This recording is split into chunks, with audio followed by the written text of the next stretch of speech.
I actually got this idea because I'm going to aerospace engineering.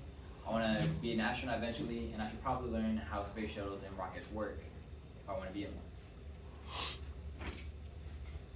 So here are my two basic ideas when I first started this mentoring stuff. Number one was building a rocket. When I was brainstorming for what my final product should be, number one that came to mind was building a rocket.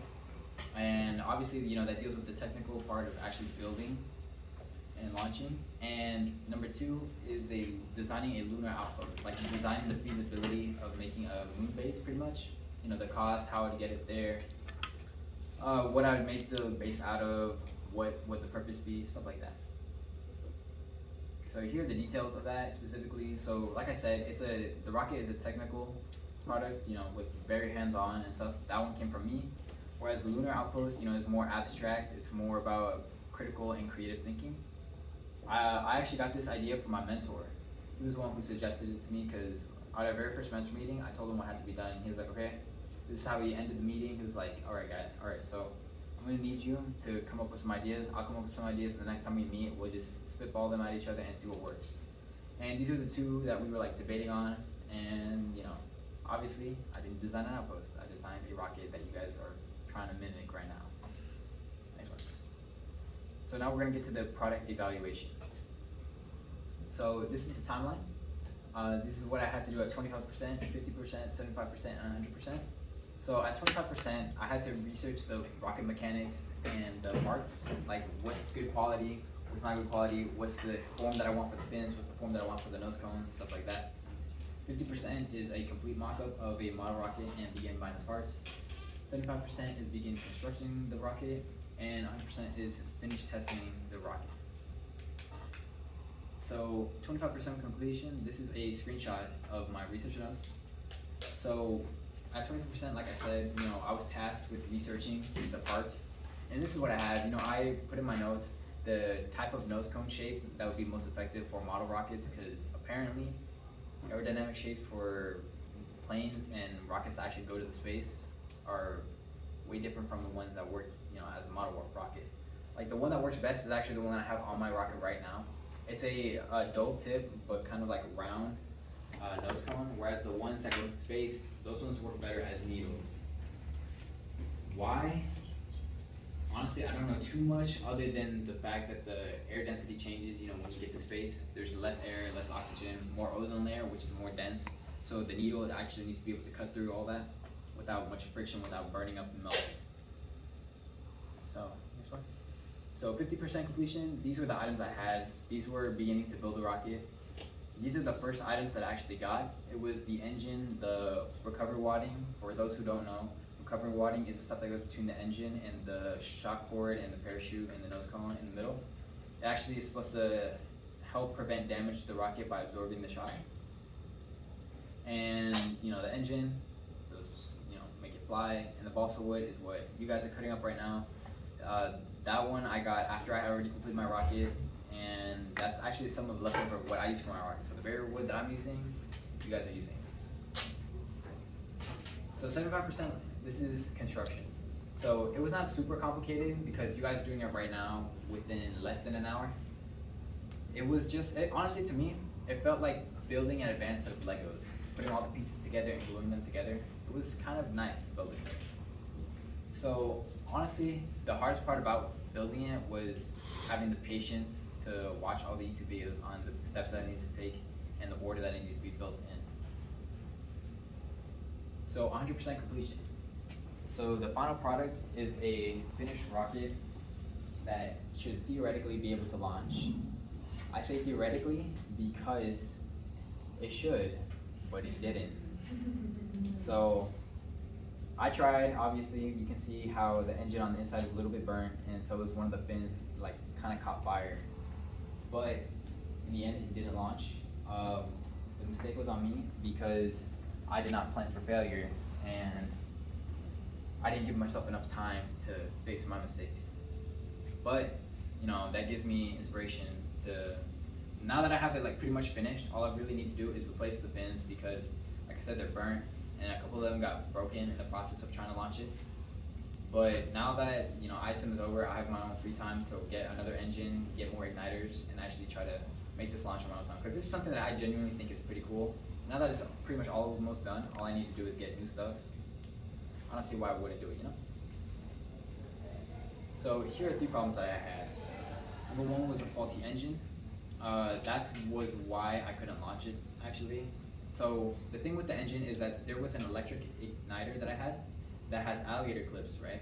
They're supposed to clip on to a specific wire that's running through some tape, and has like the phosphorus, you know, the stuff that's on the end of the match when you strike it and it lights on fire. That was what was on the end of that metal clip.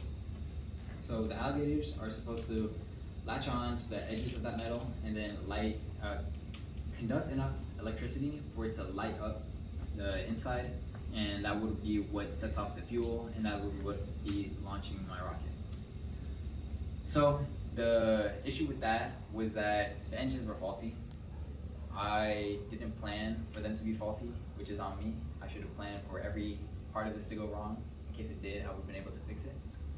I still don't know why the engines didn't light, even though the igniters that were, you know, connected to the fuel were actually burning. They were burning because there's a specific plug that's supposed to keep the igniters inside the fuel, and after I press the launch button, right, it would be melted to the plastic, but the fuel wouldn't go off, and I don't know why.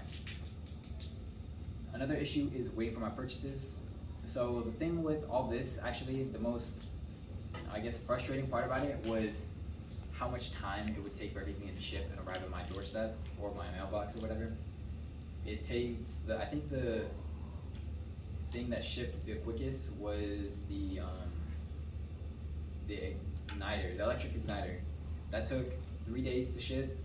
Everything else took up to like a week and a half. It was like way longer than I was expecting, and I had to order from multiple places. The fins, you know, I had to make those myself out of the balsa wood. They don't sell, you know, separate fins on Amazon or Walmart or eBay or anything like that. So, you know.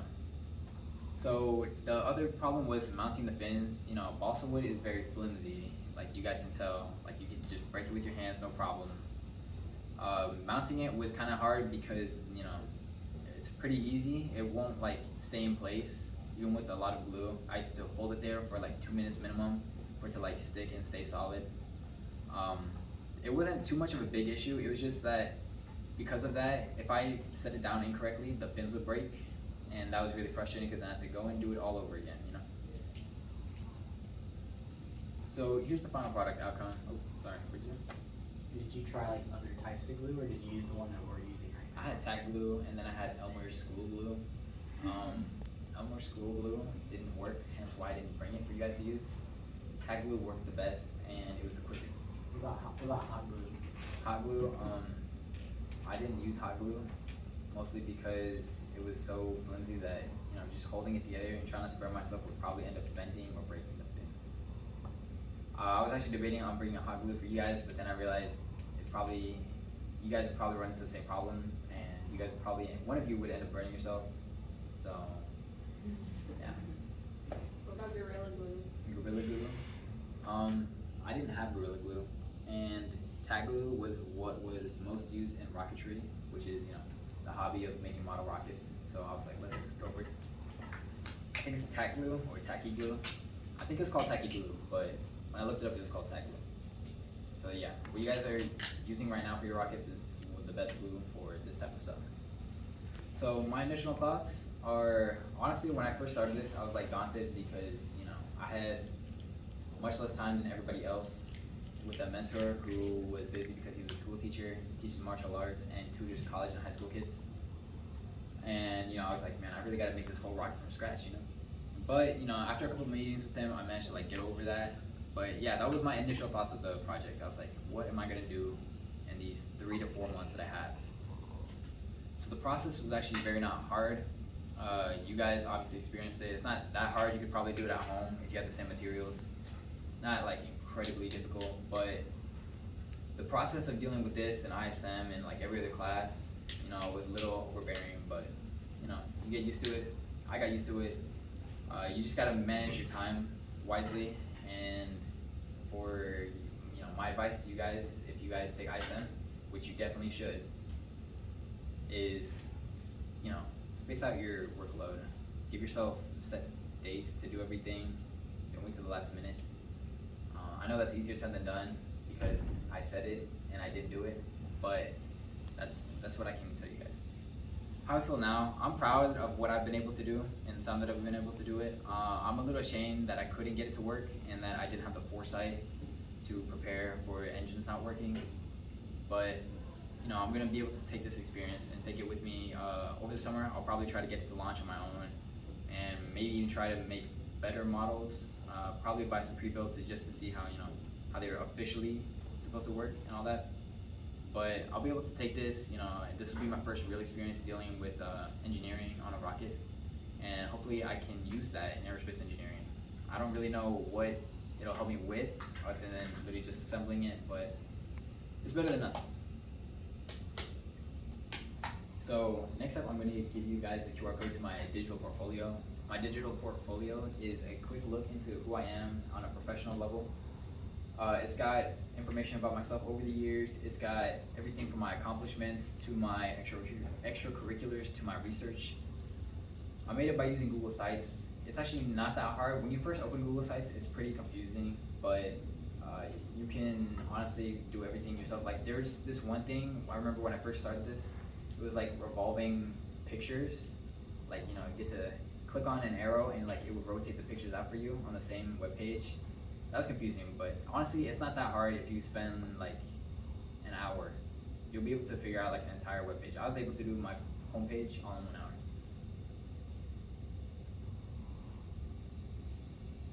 Okay, so this is my digital portfolio. If you guys want to click on the link.